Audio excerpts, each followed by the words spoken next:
bienvenue sur le comptoir de la psychologie. Aujourd'hui, j'inaugure une nouvelle série sur mon podcast, une série où j'invite des personnes à boire le café chez moi. Donc j'appelle ça le café au comptoir. Bon, même si je n'ai pas de comptoir, mais que je reçois les personnes à table, on boit le café et on discute d'un sujet, d'une pratique, d'une thématique. L'idée est donc de recevoir un ou une professionnelle, ou du moins quelqu'un qui a quelque chose à dire sur une pratique, sur une pensée, une technique, un concept, en lien avec la psychologie, la psychanalyse, les sciences sociales, etc. Je pense qu'on va pouvoir élargir ça à énormément de champs. C'est vraiment un partage où j'ai envie de discuter, j'ai envie d'apprendre, j'ai envie d'interroger, j'ai envie de confronter. Et je suis trop contente de sortir de mon tête-à-tête avec mon micro pour être dans un tête-à-tête humain. Pour ce premier épisode de cette série, j'ai reçu Mélanie Gauthier, psychologue clinicienne et hypnothérapeute. Je suis tellement contente qu'elle ait accepté mon invitation. J'ai adoré en apprendre plus sur l'hypnose. On a parlé de la pratique, des représentations, du pourquoi on peut aller voir un hypnothérapeute, comment ça fonctionne, chez qui, etc. Merci encore à elle d'être venue, de s'être prêtée à cet exercice. J'ai eu trop de chance qu'elle accepte. Son site d'ailleurs sera dans les notes du podcast si vous voulez en savoir plus. J'espère que notre conversation va vous plaire. Et moi, je vous laisse rejoindre notre discussion qui a déjà un petit peu commencé.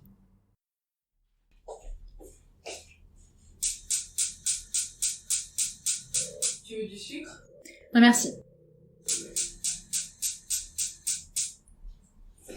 Mais oui, c'est vrai que je trouve qu'il y a vraiment énormément de confusion par rapport à tout ça entre l'hypnose magique, un petit peu voilà le symptôme comme ça qui disparaît ou le côté relâchement totalement des émotions ou l'hypnose de spectacle, donc là aussi qui pourrait être extrêmement angoissant où l'hypnotiseur pourrait faire un petit peu ce qu'il veut de l'hypnotiser. Oui, et souvent en plus l'hypnotisé se souvient pas de ce qu'il a fait, souvent ce qu'on voit dans les spectacles. Oui, c'est ça en fait, vraiment un côté où il y aurait quelque chose de l'ordre d'une intrusion un petit peu et qui serait un blanc après dans la mémoire. Donc justement, je me demandais, est-ce qu'il y a différents types d'hypnose ?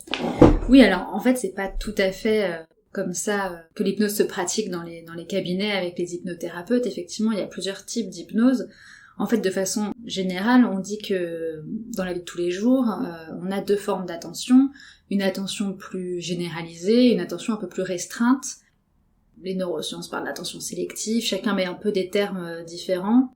On parle de perception ordinaire, en fait on s'en rend compte un peu, si on prend un exemple assez commun, quand on va fixer quelque chose, par exemple on est fatigué, le regard va se brouiller, et on sent qu'on ne va plus voir l'environnement. Donc le regard se brouille, un peu dans le vide, je pense qu'on a tous ressenti ça, et là on se concentre davantage sur les sensations, c'est-à-dire qu'on va un peu éteindre toute la partie du cerveau qui réfléchit, qui raisonne, et on est davantage sur la sensation. Et finalement, ce va-et-vient, on le fait un peu quotidiennement sans même s'en rendre compte. C'est-à-dire que d'un coup, on va être du côté du raisonnement, de l'intellect, et à d'autres moments beaucoup plus porté sur le corps, sur la perception. Et donc finalement, le travail de l'hypnose, c'est de jouer un peu avec ce mouvement et de le remettre justement en marche quand il fonctionne plus très bien.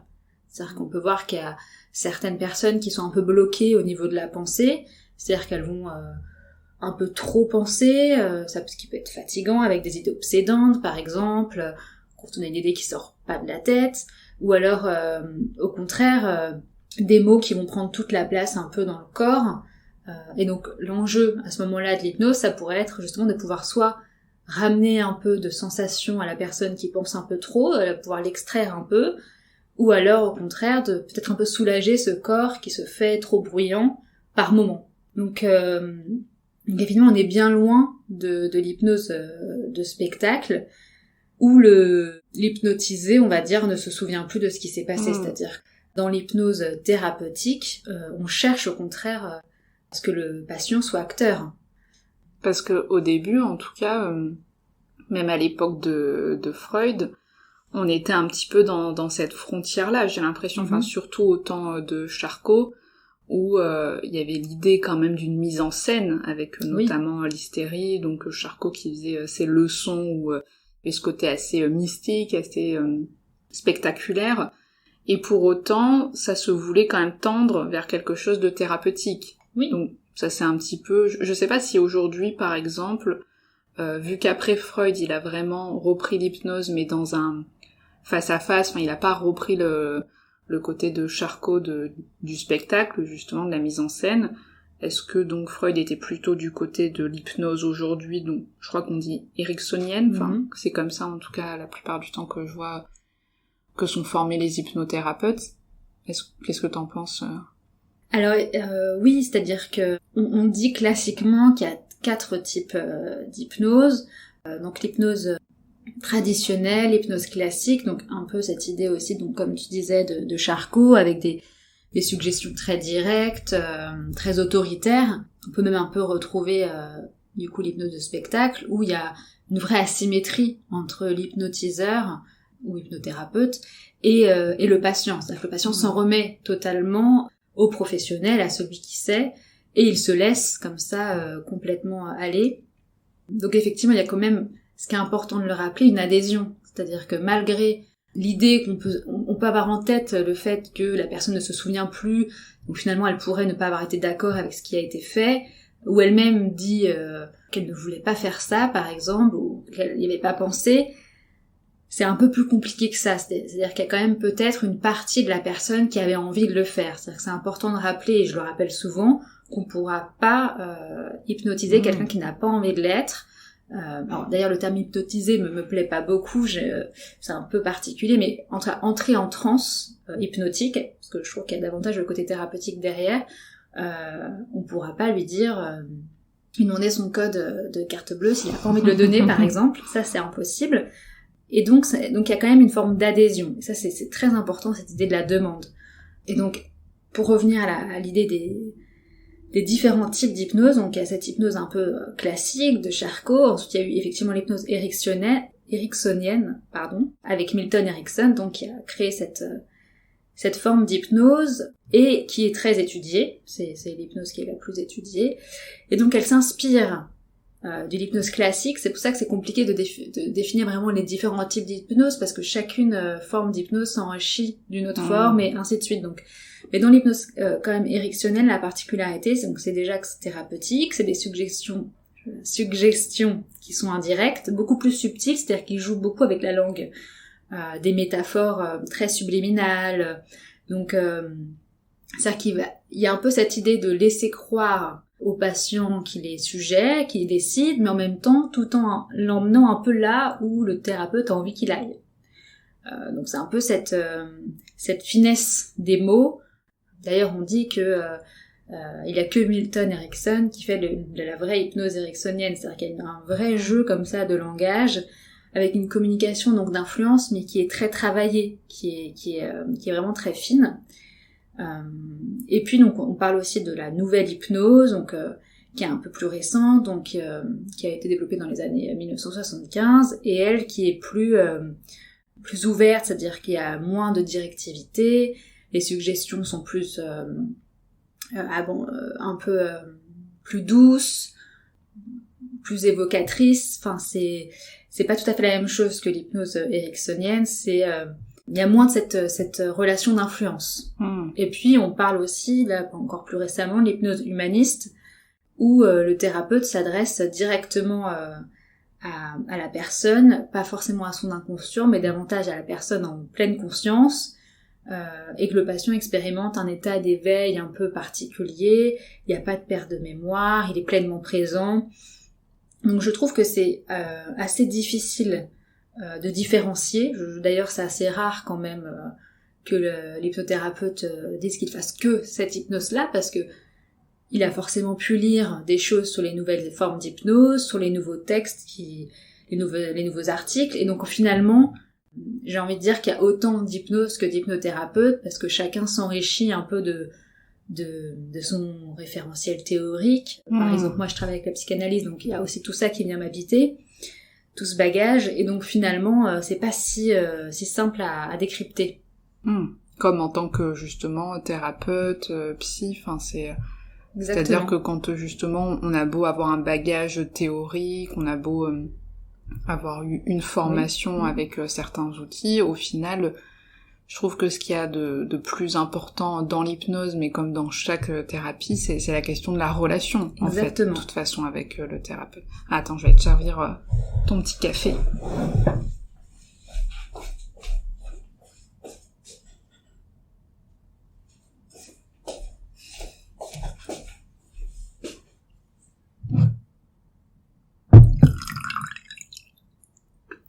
Merci. Un petit café. Du coup, oui, pour moi, l'hypnose, je disais que ça regroupe vraiment plusieurs pôles, donc c'est-à-dire la technique, l'outil, l'état de conscience. En tout cas, j'ai souvent lu qu'on disait état de conscience modifié, et la relation. Et justement, dans cette relation, est-ce que par essence, elle est déjà transférentielle? Est-ce qu'on parle de relation hypnotique? Est-ce qu'on pourrait pas se dire aussi que celui qui hypnotise, en tout cas l'hypnothérapeute, est aussi hypnotisé par ce mouvement-là? Enfin, comment en tout cas, toi tu le perçois aussi en pratique dans ce temps d'hypnose? Oui, alors c'est important de préciser aussi effectivement que c'est ma façon de vivre l'hypnose, de l'envisager. Bien sûr. Et dans ma façon de l'envisager, effectivement, il y a du transfert, évidemment, parce que c'est pris dans une relation transférentielle, un travail clinique qui s'opère entre le patient et moi. Déjà, c'est-à-dire que moi j'envisage l'hypnose pas forcément comme une fin en soi. C'est-à-dire que comme tu as pu dire, il y a cette idée d'outil. C'est un outil qui va permettre peut-être d'accéder à autre chose que les mots ne pouvaient pas dire, par exemple. Et donc, comme c'est un outil, c'est pris dans quelque chose de beaucoup plus large. C'est-à-dire que c'est pas une fin en soi. Et donc, effectivement, déjà pour entrer en transe hypnotique, dans une transe hypnotique, il faut pouvoir aussi accepter cette forme de thérapie et donc prendre place dans cet espace. Donc déjà, il faut que le patient ait une demande, c'est-à-dire que tu en as déjà parlé de cette idée de la demande. Alors il y a des demandes un peu plus implicites aussi par moment. On peut par exemple toute la complexité, c'est-à-dire qu'on peut avoir envie d'arrêter de fumer, mais une partie de soi n'a pas vraiment envie d'arrêter de fumer. Là-dessus, l'hypnose ne pourra pas faire grand-chose, c'est-à-dire que même si dans le manifeste, dans le dire, on a envie d'arrêter de fumer, on peut faire plusieurs séances d'hypnose, si y a une partie qui résiste, elle résistera aussi à l'hypnose, c'est-à-dire qu'on va pas forcer à aller au-delà de la volonté du patient. J'ai déjà entendu des personnes dire cette hypnothérapeute, ça a pas fonctionné, je suis sortie, j'ai fumé, j'ai acheté un paquet de cigarettes. Oui, c'est-à-dire que... Et presque heureusement, j'ai envie de dire. C'est-à-dire que si le personne ne le fait pas, c'est que là, on retrouve un peu le côté magique, où finalement, elle aurait envie d'acheter ce paquet, mais il y a quelque chose à l'intérieur qui lui dirait non. Enfin, on passe un peu dans la science-fiction. Oui, devant le bureau de tabac, le corps peut plus avancer. C'est ça, exactement. Donc, évidemment que si elle a envie d'acheter un paquet de cigarettes, elle pourra le faire. Par contre, peut-être que ce qu'elle a pu expérimenter à travers l'hypnose lui permettra de prendre déjà un petit peu de temps avant d'aller l'acheter, ce paquet de cigarettes, par exemple. D'avoir ce temps de latence qui lui permettra peut-être de supporter le manque, de trouver en soi les ressources pour justement peut-être se dire « je ne l'achète pas maintenant » et finalement plus tard, elle n'aura plus envie. Donc c'est important de pouvoir aussi relativiser les attentes qu'on peut avoir envers cet outil-là. D'ailleurs, c'est-à-dire qu'on ne sait pas vraiment comment ça va se passer, c'est-à-dire que l'hypnose, il y a un peu ce côté quand même où c'est démontré scientifiquement que ça fonctionne, mais on ne sait pas vraiment comment. C'est-à-dire que pourquoi si, mais je veux dire comment exactement ce qui se passe à l'intérieur de soi, ça reste encore très abstrait. Et c'est de là où je m'y retrouve un peu aussi par rapport à la psychanalyse, où tu as pu en parler en disant des fois on ne sait pas pourquoi, c'est pas forcément l'objectif même de la psychanalyse de guérir, mais on peut se sentir mieux. C'est-à-dire que des fois on a dit des choses, on sait pas ce qu'on a dit d'ailleurs, mais il y a un allègement comme ça qui se fait en soi. Et c'est un peu similaire par moment quand même avec l'hypnose, où finalement on peut faire l'expérience de quelque chose, on a l'impression qu'il ne s'est pas passé grand-chose, et il s'est quand même passé quelque chose, et du coup ça va avoir des effets. Et donc, effectivement, il y a une relation hypnotique, parce que c'est de là que le travail part en fait. Et je pense que d'ailleurs, la séance se crée à partir de cette rencontre. C'est-à-dire que c'est vraiment une co-construction entre l'hypnothérapeute, le patient, et ce que le patient va amener, parce que le patient aussi n'amènera pas la même chose en fonction du thérapeute. Et donc, ça ne sera jamais tout à fait la même séance. D'ailleurs, il y avait une question sur la question du protocole. Ça existe. C'est-à-dire qu'il y a des hypnothérapeutes qui font des protocoles, qui peuvent dire combien de séances il faut, par exemple, pour un sevrage, etc. Moi, dans ma façon de l'envisager, dans ma formation, je ne peux pas dire. C'est-à-dire un peu comme la psychanalyse ou autre.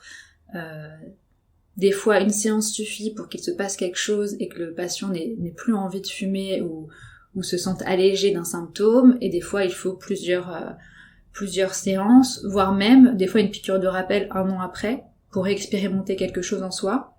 Il n'y a pas de règle. Et d'ailleurs, là où j'ai fait ma formation, souvent il y avait cette idée de ne pas demander au patient comment ça s'est passé, c'est-à-dire de le laisser finalement avec son expérience et de le laisser aussi rééprouver ou non le besoin de revenir. Et donc, oui, pour revenir aussi à cette question de est-ce que la transe est partagée finalement entre l'hypnothérapeute et le patient? Oui.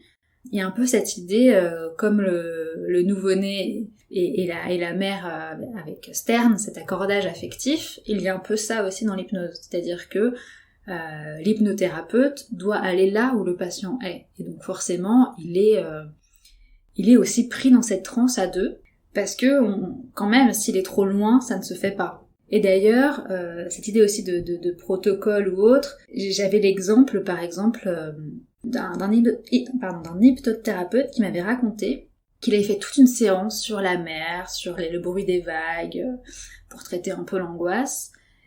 Et le patient peut parler ou peut ne pas parler, ça dépend de la séance, du patient, du thérapeute. Et donc il était pris comme ça dans beaucoup de représentations, de métaphores. Et puis la séance s'arrête, donc le patient sort de la transe, et donc l'hypnothérapeute lui demande comment ça s'est passé, et le patient lui répond qu'en fait, il a failli se noyer quand il était petit, et du coup c'était pas du tout là où il avait envie d'aller. Donc lui en fait il s'est fait sa propre... il a à peine écouté l'hypnothérapeute, ce qui arrive d'ailleurs très souvent, le patient vit son expérience aussi un peu comme il a envie de la vivre, et puis du coup il s'est créé d'autres images. Et j'ai trouvé ça ça m'a marqué cette réflexion-là, parce qu'effectivement, d'être trop directif, d'être trop suggestif, on n'est pas forcément pertinent. Et c'est là où justement le patient a aussi un rôle à jouer, aussi pour s'approprier un peu ce qui est dit et en faire sien. Sinon, on peut pas appliquer un protocole universel alors qu'on travaille avec la singularité, sinon on serait du côté du médicament, justement. Bien sûr. Mais c'est vrai que c'est en ça que je trouve aussi l'hypnose très intéressante, c'est cette modalité en fait de rencontre. C'est-à-dire que je pense qu'en plus pour certains patients, patientes, la question d'être dans quelque chose d'actif, dans le discours, dans l'adresse, avec le fait de se regarder droit dans les yeux, puis en tout cas c'est en face à face en thérapie, ça peut être des fois très inhibant, très presque impossible. Et l'hypnose, elle permet quand même d'activer certains changements, certaines pensées, certaines idées, sans directement être dans cette adresse de 2 à 2.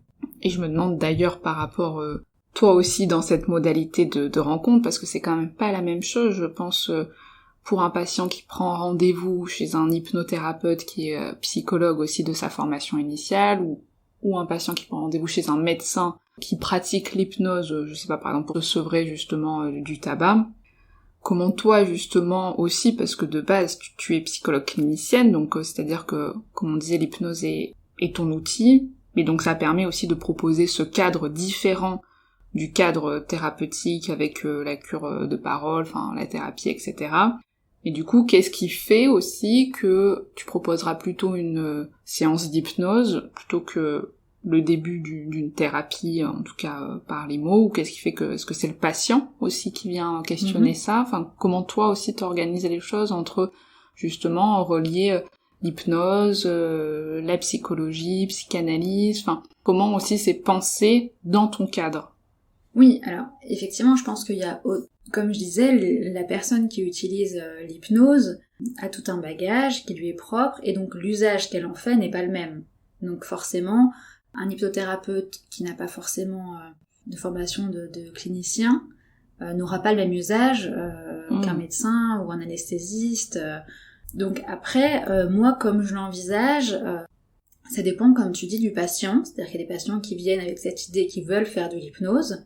Alors il y a quand même la question du dire, parce que avant l'hypnose, il y a avant vraiment la séance pure, vraiment où le patient est en transe, il y a quand même l'entretien. Et l'entretien, il y a aussi tout ce que le patient va dire, va amener, les mots qu'il va choisir, le référentiel, tout ça, ça indique des choses aussi sur le fonctionnement un peu du patient.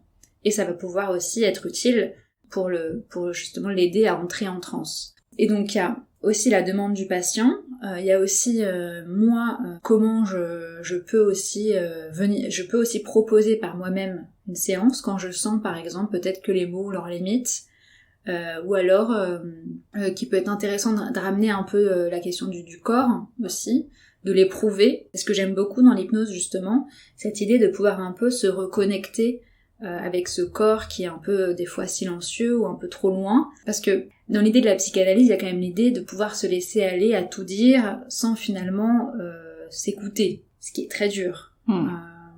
Souvent, voilà, on arrive en séance, on a envie de dire des choses, on a presque préparé la séance, donc c'est un peu déroutant aussi d'arriver, de ne pas dire, en tout cas de ne pas savoir quoi dire, d'ailleurs c'est là où on en dit beaucoup plus, et donc il y a un peu cette idée aussi, où des fois ça peut permettre aux patients de faire ce pas de côté, de pouvoir un peu se laisser aller, et d'ailleurs c'est ce qui me parle beaucoup, cette idée aussi, de se laisser aller aussi dans l'hypnose, c'est-à-dire un peu à l'image du rêve, où on contrôle pas forcément ce qui vient. L'hypnose, ça peut être ça, c'est-à-dire qu'il y a des images qui peuvent venir, qui sont pas forcément celles auxquelles on s'attendait, donc ça peut être aussi violent, par moments assez effractant. C'est pour ça que je trouve important qu'on ait une formation de clinique derrière pour aussi pouvoir supporter ce que le patient va amener. Il peut y avoir des réminiscences d'angoisse, des souvenirs. Alors, il faut un peu se méfier avec l'idée des souvenirs, parce que quand même, il y a la distorsion de la mémoire, etc. Mais en tout cas, que ce soit réel ou pas, c'est pas tant ça la question, c'est qu'il sait pas si c'est réel pour le patient, en tout cas, dans sa réalité interne. Et donc, il faut pouvoir le supporter après. Donc, il y a l'avant-séance, si on parle vraiment que de l'hypnose, la transe en elle-même, et l'après aussi. Parce que ça peut aussi permettre un levier pour peut-être en dire quelque chose. Et être utilisé dans la cure de parole. Donc, finalement, moi, je les dissocie pas vraiment. C'est-à-dire que ça peut être intégré dans la cure de parole, en tout cas tel que je l'envisage. Ça peut ne pas du tout être proposé au patient s'il n'y a pas nécessité, ou ça peut aussi être envisagé comme une bithérapie, c'est-à-dire qu'un autre praticien qui pratique l'hypnose, ou alors la cure de parole, et du coup les deux peuvent être travaillés ensemble. Ça peut aussi être intéressant. En tout cas, on n'y vient pas forcément chercher la même chose non plus. Donc après, ça c'est aussi au patient de réfléchir un peu à ce qu'il attend de ces séances. Oui.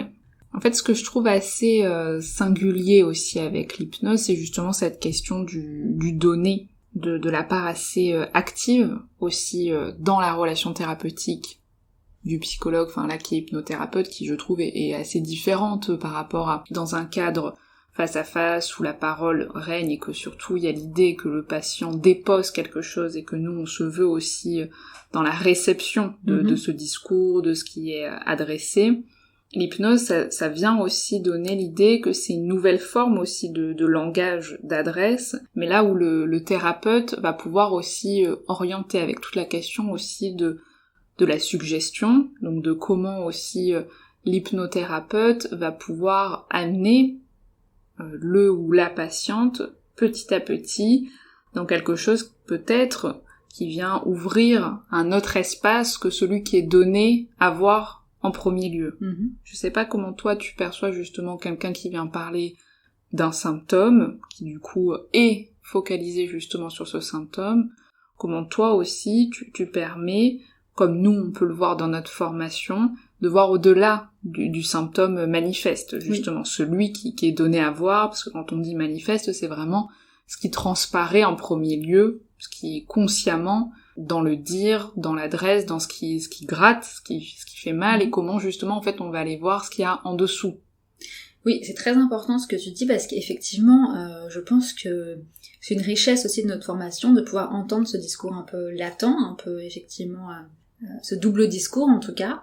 Et si je reprends l'exemple du sevrage, par exemple du tabac, ça paraît assez simple en soi, on veut arrêter de fumer, pourtant il y a autre chose derrière, c'est-à-dire pourquoi la personne a commencé à fumer, qu'est-ce qui se passe avec cette dépendance, pourquoi le tabac, et c'est rarement simple.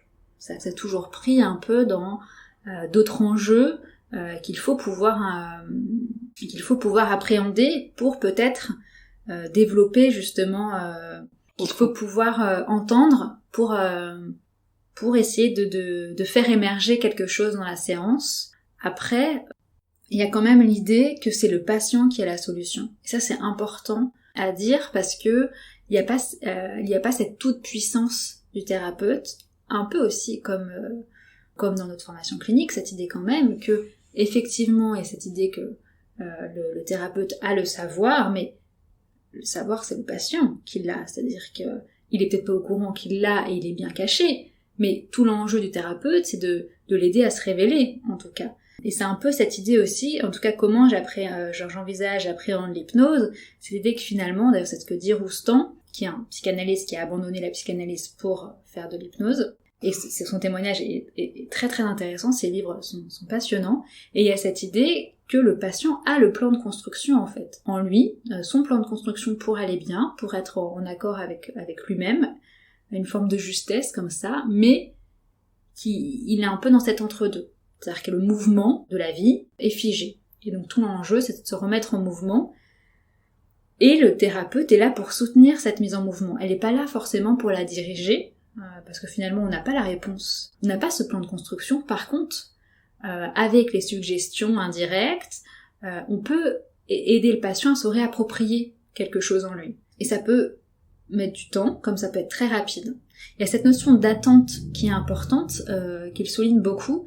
Alors ça paraît un peu mystique, mais il y a un peu cette idée d'attente, c'est-à-dire qu'on attend que quelque chose en soi va se produire. Et c'est cette attente qui ouvre aussi l'esprit, et qui du coup, c'est une attente active, c'est pas une attente où on est passif, on ne fait rien, c'est qu'on attend qu'il y ait quelque chose qui se passe.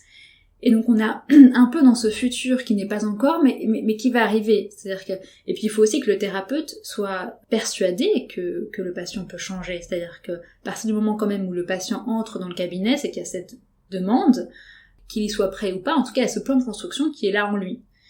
Et du coup, il faut pouvoir aussi respecter la temporalité, c'est-à-dire que ne pas être trop directif, c'est aussi respecter la temporalité de chacun, parce que peut-être que finalement ce sera possible, mais plus tard.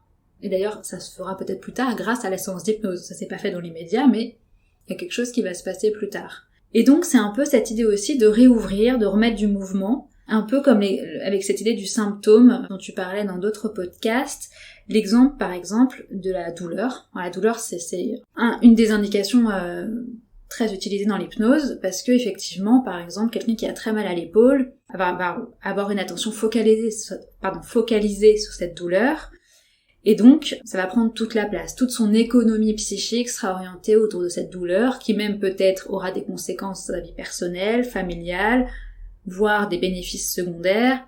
Donc il ne s'agit pas non plus peut-être d'arrêter toute douleur, de supprimer cette douleur, mais peut-être de faire un petit peu un pas de côté et d'aller observer un peu ce qui se passe dans ce genou finalement qui est silencieux, qui ne demande rien à personne mais qui fonctionne et qui nous porte tous les jours. Et donc réouvrir, donc là on retrouve un peu cette idée de perception un peu élargie, et d'aller ressentir, observer de l'intérieur ce qui se passe avec ce genou. Et donc finalement c'est un peu de pouvoir dévier, ressentir son corps autrement. Alors, ça dépend aussi après de tout à chacun, c'est-à-dire qu'il n'y a pas de chemin tout fait, il faut pouvoir le créer, le co-construire, et puis surtout, peut-être que la séance suivante sera encore un autre chemin à prendre, enfin voilà, c'est une expérience, un éprouvé qui est presque difficile aussi à mettre en mots, parce que finalement on n'est pas chez le patient, et même si nous, on va donner des indications un peu indirectes, assez larges aussi, pour que le patient puisse s'y retrouver. Finalement, il n'y a que lui qui fait l'expérience de ce qui se passe. En tout cas, ce qui a été prouvé, c'est que lorsqu'on pense, par exemple, lorsqu'un patient en transe s'imagine en train de courir, les neurosciences ont bien vu qu'il y avait des zones dans le cerveau qui s'activaient, comme c'est les mêmes que lorsque le patient court réellement. Donc tout en étant finalement assis dans un autre cadre, il y a quand même une mise en mouvement qui se fait. Et il y a quand même cette notion de retrouver une forme d'équilibre avec soi, sachant que la vie est faite de déséquilibre. Donc c'est pour ça qu'on ne peut pas dire que c'est réglé généralement une bonne fois pour toutes. Dans la vie, on tend toujours à être en déséquilibre, ce qui n'est pas forcément négatif. Et donc à chaque fois, il faut retendre à cet équilibre qui est en mouvement et ainsi de suite. Et heureusement d'ailleurs, c'est ça la vie. Et donc l'hypnose accompagne de ce côté-là. Et je trouve que c'est très intéressant cette notion de un patient qui justement se voit en train de courir peut aussi ressentir donc la ressource, les bénéfices du fait d'être dans cette décharge, je sais pas, de courir. Et c'est en ça aussi que je trouve que l'hypnose vient jouer, c'est vraiment cette idée aussi d'une proposition d'un état, aussi à certains moments donnés, qui est pas si éloigné que ça, je trouve, de justement une thérapie qui se base sur la parole, donc dans le face-à-face, encore une fois, avec un psychologue, parce que je trouve que dans l'hypnose, il y a quand même l'idée de se laisser aller dans une relation de confiance, quand même, avec l'hypnothérapeute. Exactement. Et que celui qui hypnotise, donc l'hypnothérapeute, propose aussi certaines situations, en disant par exemple, à ce moment-là, je sais pas, il y a un calme qui peut s'installer en soi, je sais pas exactement comment c'est dit, mais en tout cas, essaye aussi de dire au corps qu'il y a quelque chose qui peut se relâcher, dire à la tête qu'il y a quelque chose qui peut un petit peu partir pour une proposition aussi d'image, de son, de représentation. Et je trouve que ça, c'est une valeur thérapeutique très importante qu'on peut utiliser aussi en tant que thérapeute psychologue, c'est-à-dire une proposition, à certains moments donnés, d'émotion, d'affect, c'est-à-dire avec des patients qui peuvent peut-être raconter quelque chose et que le psychologue peut dire c'est ok d'une certaine façon. Là, en tout cas, ce que vous vivez, ça peut être entendu quelque part, ça peut être aussi rassurant, ce qui a pu se passer dans telle situation. Ou à l'inverse, des fois, peut-être que un ou une patiente peut raconter une situation avec beaucoup de colère ou quelque chose comme ça, et donc, en tant que psy, de pouvoir dire, peut-être aussi que là, ça a dû être angoissant aussi cette situation. On voit à quel point la personne peut s'en saisir aussi pour vivre cette émotion, et donc dans le côté aussi ressources, donc induire aussi le fait, par les mots, par le regard, les gestes, donc ce qu'on amène à la personne, l'idée d'une réassurance que ça va aller, et ce que ça peut provoquer aussi chez la personne, comme un état interne qui va pouvoir s'installer. Donc c'est vrai que dans ce que tu dis aussi, j'imagine que pour une situation justement de sevrage ou de stress, parce que certains peuvent venir aussi demander une séance d'hypnose, je sais pas, avant un examen, enfin pour se préparer aussi, c'est-à-dire de proposer qu'à ce moment-là, cette situation-là va pouvoir être ok, va pouvoir être vécue avec une forme de légèreté, et qu'on va pouvoir en fait se rassurer et donc se donner les outils pour qu'après peut-être aussi le ou la patiente puisse être dans un état peut-être d'auto-hypnose aussi avant l'examen, si on continue avec cet exemple-là, de se dire qu'en fait, il y a déjà en lui des ressources, une façon de se sécuriser, ce qu'il a pu expérimenter avec l'hypnothérapeute, qu'il va pouvoir réutiliser avant. Exactement. Et puis c'est important ce que tu dis, parce que effectivement, cette question par exemple de l'examen, c'est un exemple intéressant. Il y a beaucoup de façons de traiter la peur de l'examen. Chez toi, par exemple, n'est pas la même que chez moi. Et du coup, le discours qui va accompagner cette demande, finalement l'angoisse de l'examen, qui peut être assez partagée, n'est pas du tout similaire. Et ça va être peut-être pour un patient de justement le mettre en situation d'examen lors de la séance d'hypnose, qu'il puisse expérimenter peut-être le temps, cette angoisse, la vivre, et finalement la faire sienne, l'accepter, effectivement, que, comme tu dis, c'est ok, on est angoissé pour un examen, en même temps, c'est un peu rassurant aussi d'être angoissé, c'est-à-dire qu'on a envie de le réussir et qu'il compte. Ou alors, ça peut être aussi, finalement, qu'est-ce qu'on craint avec cet examen, peut-être la peur de l'échec, qu'est-ce que c'est l'échec, et dans ce cas expérimenter qu'on n'arrive pas à faire cet examen, ou alors qu'on le rate, et c'est ok aussi, et que du coup ça peut aussi rassurer cet examen, relativiser un peu finalement cette peur de l'échec. Donc il y a beaucoup de voies en fonction de ce qu'on y met dans cette peur de l'examen, et ce qu'on y met c'est très subjectif.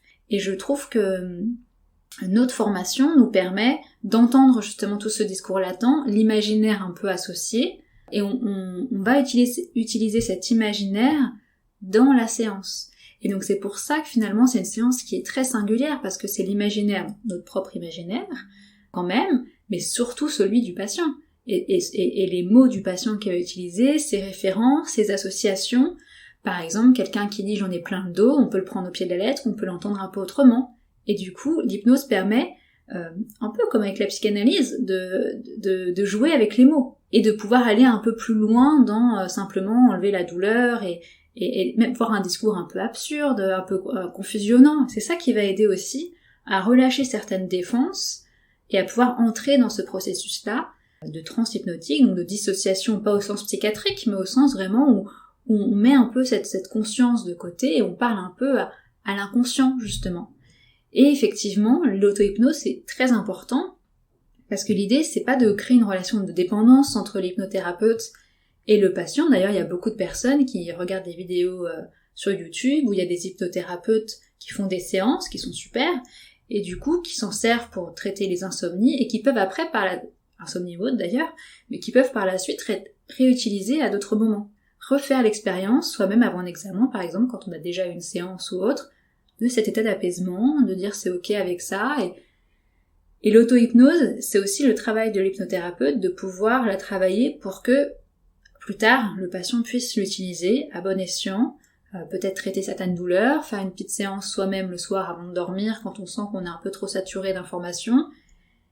Et donc c'est là où c'est intéressant. C'est-à-dire qu'on peut aussi un peu s'émanciper par la suite de l'hypnothérapeute. Et là, pour l'hypnothérapeute, c'est gagné. C'est-à-dire quand le patient peut reproduire, déplacer un peu, s'approprier cet outil, c'est super. Et oui, pour l'auto-hypnose, c'est vrai que c'est vraiment très intéressant. Mais aussi, donc, il faut pouvoir se ressaisir de cette situation d'auto-hypnose, donc s'en servir de nouveau. Et également, il faut pouvoir peut-être entrer aussi dans la séance d'hypnose. Parce que, est-ce que c'est possible aussi d'être en séance d'hypnose, mais en même temps de rester à la surface? Parce que, par exemple, j'avais un patient, donc bon, c'était pas avec moi, parce que je suis pas hypnothérapeute, mais qui me racontait une séance d'hypnose qu'il avait vécue, où il ne s'était pas du tout senti concerné par le discours, par le signifiant, les symboles de l'hypnothérapeute, c'est-à-dire qu'il y avait quelque chose où, oui, c'était un moment où il entendait ce que lui disait l'hypnothérapeute, mais justement, il entendait trop, en fait. Il était vraiment dans quelque chose de « je suis collé aux mots, mais ces mots ne m'appartiennent pas forcément, ne sont pas les miens », c'est-à-dire qu'il n'y avait pas une image symbolique qui pouvait se faire, parce que il y avait cette forme de distance. Et donc on pourrait se dire, est-ce qu'aussi, suivant les situations, suivant les personnes, est-ce qu'on est plus ou moins apte à rentrer dans une situation d'hypnose? Est-ce que certaines personnes sont pas du tout hypnotisables? Ou est-ce qu'en fait, tout le monde peut l'être, mais c'est aussi peut-être une façon de se défendre aussi de cette rencontre-là? Ça, c'est vraiment quelque chose aussi que je peux trouver intéressant. Oui, il y a plusieurs choses dans ce que tu amènes. Il y a effectivement la question de la réceptivité de chacun. Alors il y a un peu cette idée où on aime à croire que nous on ne pourrait pas être hypnotisable. C'est-à-dire que et que je peux entendre, c'est-à-dire que ça c'est vraiment une phrase qui revient souvent. Moi ça ne marche pas, mais en même temps heureusement, encore une fois, que tout le monde ne veut pas entrer en soi comme ça. Mais c'est vrai que oui, ça fait un petit peu toute puissance aussi du sujet, de non, vous ne pourrez pas entrer en moi, non, vous n'avez pas accès à ce qui peut se passer. Mais souvent je les rassure, c'est-à-dire que s'ils n'ont pas envie, bien sûr qu'on ne rentrera pas, et d'ailleurs on ne rentre pas en l'autre, c'est important de le préciser, c'est-à-dire que on peut soutenir quelqu'un, mais si la personne n'a pas envie de nous entendre, elle ne nous entend pas, ou alors, comme tu dis très bien, on entend tellement que finalement on ne s'entend plus. Alors quand même, tout le monde peut faire l'expérience de l'hypnose. Par contre, pour certains, ça prend plus ou moins de temps, parce que, comme tu disais, il y a les défenses, et on n'est pas prêt forcément, tous en même temps, à faire l'expérience de l'hypnose. Pour certains, il y a plus ou moins de défenses, il y a des gens plus défendus, moins défendus. Donc il faut aussi pouvoir accepter de se laisser aller, entrer en confiance avec l'hypnothérapeute. Peut-être que si avec un hypnothérapeute ça ne fonctionnera pas, mais avec l'autre ça fonctionnera un peu mieux. Mais j'ai envie de dire, comme avec n'importe quel thérapeute, c'est-à-dire que c'est une rencontre. Et d'ailleurs, faut pas hésiter, comme t'as pu dire dans tes podcasts, de changer si ça ne passe pas. C'est-à-dire que il faut un minimum se sentir à l'aise avec l'autre. Mais tout le monde peut faire l'expérience de l'hypnose. Après aussi, ça dépend de la réceptivité de chacun, mais surtout de un peu de son canal sensoriel. C'est-à-dire qu'il y en a qui sont plus visuels, d'autres qui vont plus être sensibles aux odeurs, au toucher. Et ça, c'est des aides pour l'hypnose. C'est-à-dire que, par exemple, on parle d'induction pour entrer en transe, et pour quelqu'un qui est, je sais pas, pour une danseuse, par exemple, on va travailler plutôt avec le corps, le toucher, le ressenti du corps. Pour quelqu'un qui est plus visuel, ce sera plutôt une image. Donc il faut aussi pouvoir trouver ça. Ça prend du temps par moment, je dis pas des mois, mais en tout cas ça ne marche pas forcément du premier coup. On peut être à côté lors d'une séance, le patient ressent pas beaucoup, et puis du coup la deuxième séance, ainsi de suite. On peut aussi se dire que finalement il était peut-être un peu plus défendu et qu'à la deuxième séance il a pu se détendre aussi de ce point de vue-là. Donc faut aussi se laisser un peu de temps. Et puis pour l'autre niveau aussi dans ce que tu disais, il y avait cette idée aussi effectivement du risque des suggestions trop directes. C'est-à-dire que du choix des mots, du signifiant, qui n'est pas forcément du tout un peu cette idée que je disais avec l'eau et la noyade, et qu'effectivement si on n'est pas du tout à l'aise avec ça, c'est finalement le thérapeute qui part en transe tout seul. Il y a un peu cette idée-là quand même. Donc il faut pouvoir finalement un peu aussi, comme la psychanalyse, mettre pas beaucoup de soi. C'est-à-dire que l'idée c'est de pouvoir surtout rester assez large. C'est pour ça qu'il y a des thérapies d'hypnose en groupe qui fonctionnent très bien, parce que le discours est tellement vaste qui peut s'adapter à chacun. C'est-à-dire chacun peut en faire sien. Et donc il faut pouvoir dire des choses sans en dire trop et laisser suffisamment la personne s'approprier les mots. Encore faut-il que la personne ait envie de lâcher son symptôme aussi, qu'elle soit prête à vivre sans. Déjà, essayer de s'imaginer une vie sans son symptôme, c'est pas évident. Et ça, on peut l'expérimenter dans l'hypnose, par exemple. C'est vraiment très intéressant, et c'est vrai que de toute façon, c'est comme, encore une fois, comme chaque relation thérapeutique, il y a le désir du thérapeute, le désir de la personne en face. Exactement. Qui est jamais celui qu'on s'attend, et que c'est aussi peuplé de réussites, d'échecs, de moments où c'est le moment, de moments où ça ne l'est pas. Donc ouais, merci beaucoup vraiment d'avoir apporté tous ces points. Tu m'as vraiment hypnotisée, tu vois, pendant ça. Merci de m'avoir invitée. C'était vraiment super. On va s'arrêter là parce que c'est vrai qu'on pourrait en parler pendant des heures. Enfin, il y a tellement de choses à dire, et j'espère en tout cas que ça a plu à tous ceux qui ont pu, tous ceux et toutes celles. J'espère que j'ai été suffisamment claire. Oui. Franchement, très très clair. En tout cas, n'hésitez pas à nous donner votre avis, que vous ayez vécu des séances d'hypnose, que ça a pu apporter, que vous soyez hypnothérapeute ou voilà, curieux de cette modalité, de cet outil, de cette pratique. On attend vos retours avec grand plaisir pour poursuivre ces réflexions.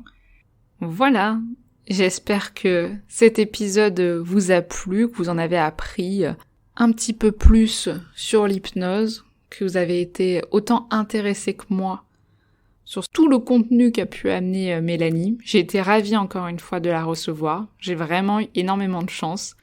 Donc donnez-moi vos avis, vos retours. Je vous attends notamment sur Instagram. Je vais continuer à inviter des personnes pour échanger. Donc si jamais vous avez une spécialité, que vous avez écrit ou fait une thèse, ou travaillé beaucoup une clinique, une pratique, une idée, ou alors que vous avez en tête un ou une invitée qui aurait quelque chose à dire de différent, d'intéressant, que vous auriez envie qu'on échange ensemble, eh bien n'hésitez pas à me contacter, notamment par mail ou via Instagram. En attendant, on se retrouve dans 15 jours pour un nouvel épisode qui vous plaira sûrement beaucoup. Prenez bien soin de vous et puis à bientôt. Salut!